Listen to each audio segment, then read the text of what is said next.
pas kita lihat tadi ternyata hama ini. Karena di OPT ada 3 tuh, hama, penyakit dan gulma. Kalau gulma bapak-bapak mungkin kurang pakai herbisida tuh, penyakit pakai penyaman. Kalau penyakit, nah itu yang belum bisa dibedakan antara penyakit dan hama ini, jadi mungkin orang cari tahu. Jadi orang berharap bahwa yang merusak ini adalah hama, padahal itu dari hasil pengamatan itu penyakit yang disebabkan oleh fungi atau jamur atau cendawan. Itu blast yang disebabkan oleh virus filariae. Dan itu orang kalau pandang enteng bisa saja itu sampai di buah dia bagi.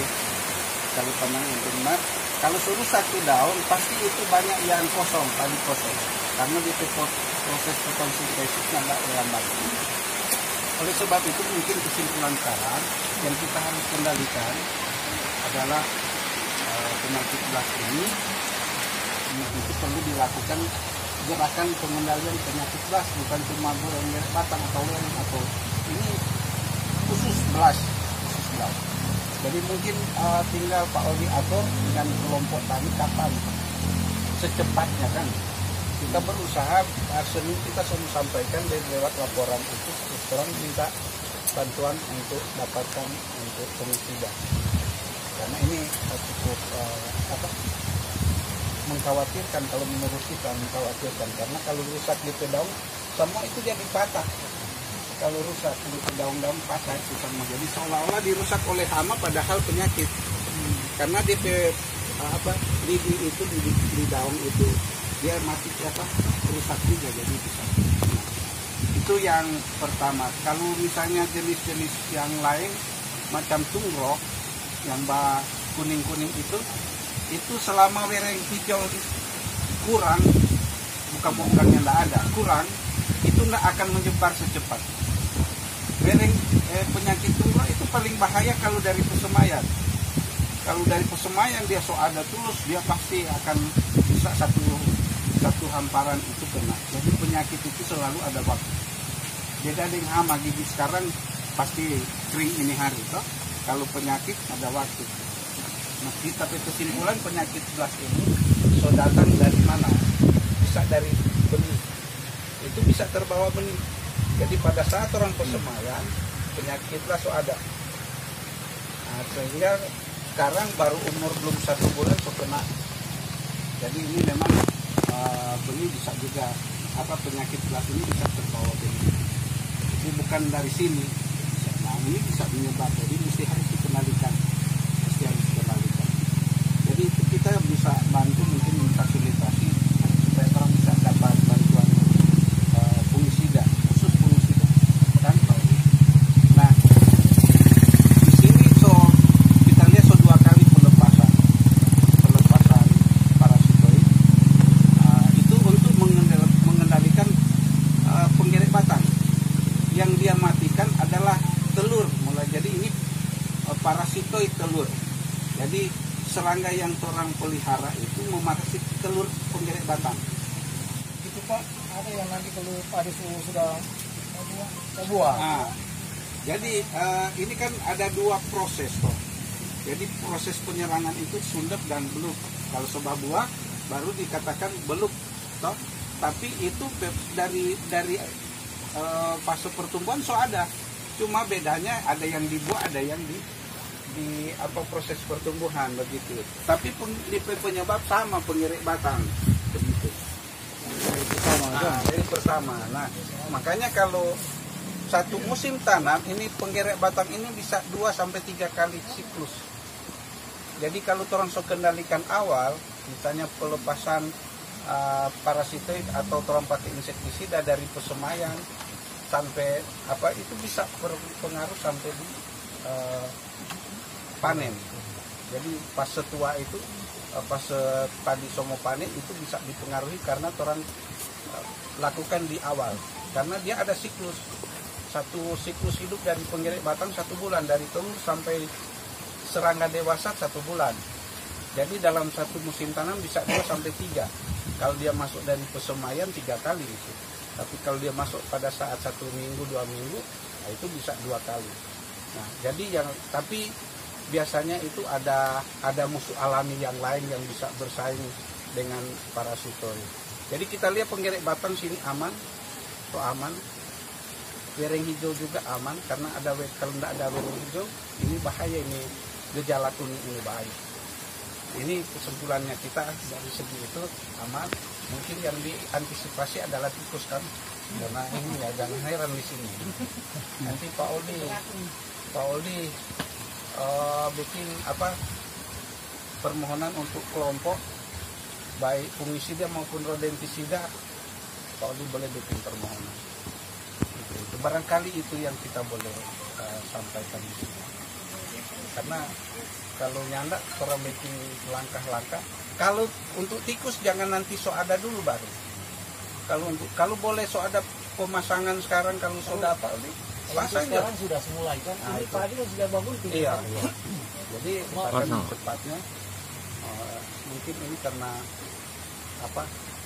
kondisi terang ini kan banyak itu kan, banyak sarang-sarang baru di beton-beton ini banyak sarang-sarang tikus. Kelapa. Habis ini Mungkin itu yang bisa kita sampaikan di kesempatan ini. Makasih banyak atas kesediaan. Oli, ini karena Anda bilang mengenai racun tikus, yang racun yang dapat yang kurang dirata, tikusnya mau kan sini? Iya. Dia tidak makan. Tuh begini, teknik Jadi untuk pelepasan, jangan sampai orang pegang dengan tangan. Ada obrolan itu pakai gata-gata. Pakai kata-kata. Di benih sini. Racun. Biasanya racun itu yang kita gunakan kebanyakan bisa saja tikus itu istilahnya tobat. Kalau dia tobat dia pasti tidak mau makan. Bisa saja kan ada yang mati. Nah, kedua itu yang pertama. Kedua, kalau di sekitar areal ini masih ada makanan yang lebih bagus dari itu, pasti dia nak makan.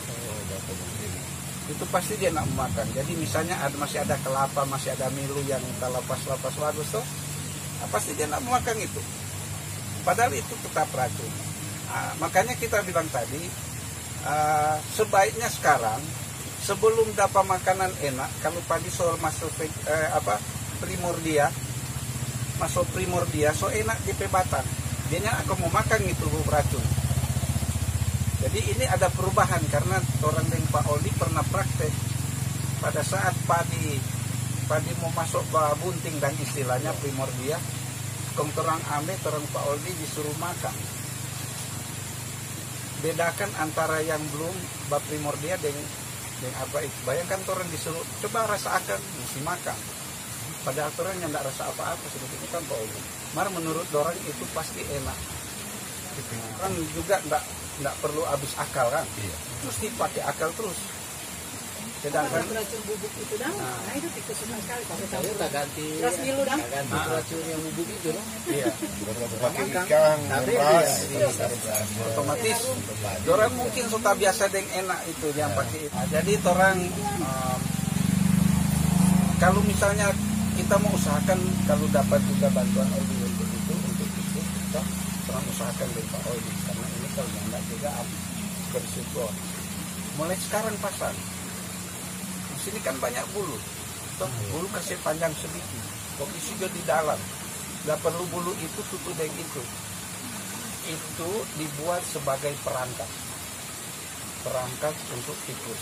Jadi misalnya lupa ini kasih sisi-sisi bulu, maaf di dalam tuh ada racun. Nah, pada saat orang istirahat di dalam situ bisa saja orang makan cuma sedikit. Itu yang pertama. Yang kedua, kalaupun orang nandak mati di situ, mungkin mati di air. Karena biasanya orang itu kalau keracunan dengan yang racun itu, rodentisida yang itu, orang aus. Orang makanya dilarang digunakan di rumah. Dilarang digunakan di rumah-rumah. Kalau ada parigi, dilarang menggunakan racun seperti itu. Karena kalau orang makan itu, orang mau pergi di air. Kaget masuk di sumur atau masuk di bak-bak air, akhirnya keracunan semua. Itu yang bahaya itu. Karena tikus itu tikus itu kalau keracunan yang belum mematikan dia mesti cari air. Karena itu sistemik, nyandak kontak langsung. Jadi dia makan dulu sedikit, baru dia mau mati. Lama, dia butuh waktu mungkin 2-3 hari baru mati. Nah, kalau kecuali dia makan habis, mati langsung dia. Tapi kalau cuma makan batetot-tetot kecil, dia mungkin 2-3 hari tapi bisa keracunan. Nah, jadi itu mungkin itu DP penyebab sampai dorang mau. Jadi itu paling bagus pas taruh di bulu. Taruh isi di bulu, kasih panjang itu bulu, kong isi di dalam. Ini kita coba di Tondano, di Benteng Moraya. Benteng Moraya kita coba. Mau makan deh nyanda, tetap orang taruh. Pada akhirnya tetap ada yang tidak makan. Jadi sepanjang luasan padi kita soron. Jadi bukan cuma 1 kilo udah taruh 1 hari. Hampir 4 kilo karena banyak tertaruh. Otomatis pasti ada yang makan. Biar dia nembak sini, lolos di sini, dia pikir ada di sini makan dia. Jadi begitu Bapak saja cuma 1, akan banyak taruh. Jadi makanya itu kalau sekarang penggunaan racun itu bukan untuk membasmi. Penggunaan racun itu bukan membasmi tikus, tapi mengurangi DP populasi. Mengurangi. Jadi pada saat dia coba buah, DP populasi itu kurang, bisa diatasi. Nah, kalaupun dorang so banyak yang mati di situ, mungkin dorang so mau, karena ada racun itu, bisa begitu. Karena tikus dalam 1 tahun itu, dalam 1 tahun 2 ekor betina dan jantan itu, dorang itu 1 tahun kemudian 1000-an ekor. Cuma 2 ini bulan Oktober. Oktober depan itu 2 ekor ini bisa ribuan kalau tidak ada yang mati. 2024 ekor. Karena satu pasang itu bisa beranak 6 ekor. Begitu. Jadi begitu mungkin sepintas tentang tikus, karena kita juga 2 kali pengalaman kita. Ini pertama kita baking di Lembean.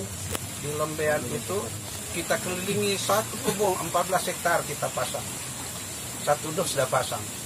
Pokoknya tuh bulu yang banyak. Kita bilang mau makan genjana tetap taruh. Baru 3 hari dah taruh semua di situ. Karena di situ banyak kandang ayam tuh di atas. Ayam itu pohon-pohon dumbia banyak sekali di kompleks itu. Dari situ aman DP berikut sudah senyanda. Karena dorang mungkin sotobat, enggak. Jadi itu Pindah orang pindah selamat pindah. Nah, jadi begitu juga untuk di sini. Pokoknya taruh jo. Dorang mau makan dengan tetap taruh. Tapi jangan taruh lepas biasa, mesti taruh di bulu. Karena di bulu dia bisa bertahan sampai 2-3 minggu. Kalau dia nyendak kena air, dia malah lebih lama. Bulu panjang-panjang kok. Pokoknya lepas jangan ini. Biasanya kalau apalagi kalau sokring, tikus tanpa masuk kok. Mungkin siang malam dorang datang, kesiangan dorang kurang masuk di situ. Nah, di situ dorang makan sedikit. Karena sebagai 1-2 biji rahasia itu. Nah, mungkin 1 minggu kemudian dia ke sana. Nah, jadi cara untuk racun itu memang pengalaman begitu. Awalnya sedangkan taruh di rumah belum tentu dia mau makan.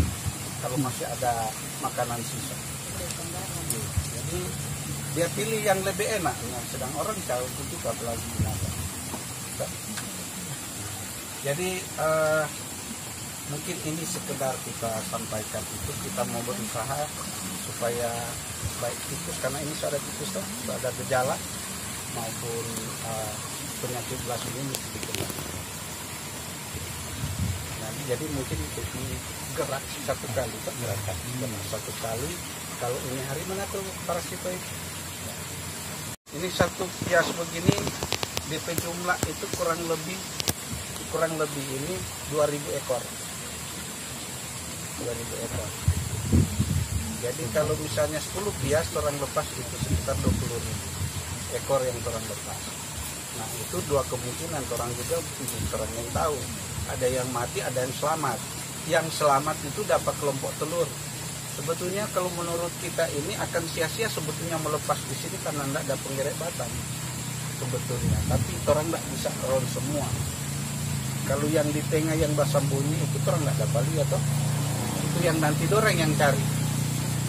Ini parasitoid itu makhluk hidup yang orang perbanyak karena orang ambil ini di telur penggerek batang, bukan ambil di sembarangan serangga, dari telur penggerek batang. Nah sekarang orang lepas untuk mengendalikan telur penggerek batang. Ini parasitoid telur. Nah, waktu lalu berapa dari telur? 10 pias kan? 10 pias itu ya. Itu mah 10. Masa di? Oh, udah berbagi. Ada pasang di teman di sekolah Labang. Kita berharap kalau orang kelek ini berkembang terus, kita mau berusaha supaya lepas banyak-banyak. Karena ini tahun ini orang baru sekitar 4.000 pias yang gabung. Kembali ke parasitoid ini parasitoid kalau orang lepas di sini karena dia makhluk hidup. Kalau dia umur panjang, dia dapat telur penggerek batang. Kalau tidak dapat telur penggerek batang, mati sendiri. Nah, jadi kalau populasi penggerek batang sedikit, orang lepas dalam jumlah yang banyak, pasti sukses. Tapi kalau orang lepas sedikit, penggerek batangnya paling banyak, lebih banyak dari ini, itu gagal paling. Nah, orang berharap ini walaupun cuma sekitar 20 pias orang lepas, ini mungkin 20 atau 30. Karena orang produksi sedikit ini karena orang konsentrasi ke parasitoid IGF. Jadi di lab 4 orang itu ada difteria, tadi sebetulnya orang mau bahas semprot difteria, tapi besok mesti spot. Mesti semprot ini, ini dia difteria. Ini jamur. Kalau makanan kan pernah lihat jamur di makanan yang sobakimu itu gitu. Tapi bukan yang bakimu itu. Ini diambil dari serangga. Ini orang eksplorasi dari lereng coklat dan walang sangit. Dan ada juga yang dari tompaso, dari kepik hitam. Kepik hitam orang ambil dari tompaso. Kan gimana itu Pak? Itu kepik hitam baru terus. Nah itu ada dari walang sangit, ada dari lereng coklat, ada dari kepik hitam. Itu orang ambil DP serangga yang terinfeksi, yang mati karena jamur itu. Nah orang isolasi, orang perbanyak di laboratorium. Itu dikembalikan untuk semprot di aplikasi ke serangga. Istilahnya melepas penyakit serangga ini. Ada lagi yang mau di itu karena ini cuma mungkin ini hal baru untuk orang di Sulawesi Utara itu. Kalau kita pikir dari 2006 hanya begini Pak, siapa tidak ada serangga lain, padahal ini khusus penggerek batang. Siapa bereng tidak ada, ulat geraya tidak ada. Nah ini kita kasih ilustrasi cerita begini. Kalau Pak Oldi biasa makan superwin, kita makan serayu, Bapak makan 32 kan? Nah, ini kita kasih ilustrasi begitu. Kita pemakan superwin, Pak Oldi serayu, Bapak 32. Pertanyaan sekarang, seandainya superwin itu tidak ada di pasar, apakah kita cuma tergantung dari superwin? Tidak ada di pasaran, makanan tidak ada. Superwin tidak ada, otomatis tadi OLDP makanan serayu atau 32 toh. Sebaliknya kalau Bapak biasa makan 32, yang ada di pasar cuma superwin, otomatis Bapak makan. Nah, ini satu ekor parasitoid dari hasil penelitiannya orang, satu ekor bisa berketurunan sampai 50 ekor. Jadi kalau 2000, taruhlah 1000 yang boleh dapat makan, berarti 2000 kali 50. Taruhlah 20 jual, kan lumayan. Jadi itu akan jadi banyak parasitoid yang ada di sini. Nah itulah kelebihan menggunakan agen sayati. Nah, saya harapkan kalau misalnya agen sayati digunakan, otomatis menambah pendapatan bapak-bapak dalam sebagai petani. pasti batanya. Siapa pasang lepas ini kong pendapatan bertambah, toh? Iya toh. Pertanyaan kan yang tidak masuk akal sebenarnya. Siapa lepas parasito pendapatan bertambah? Nah, masuk akal. Artinya kalau bapak 10 kali basemprot mungkin cuma 2 kali, toh?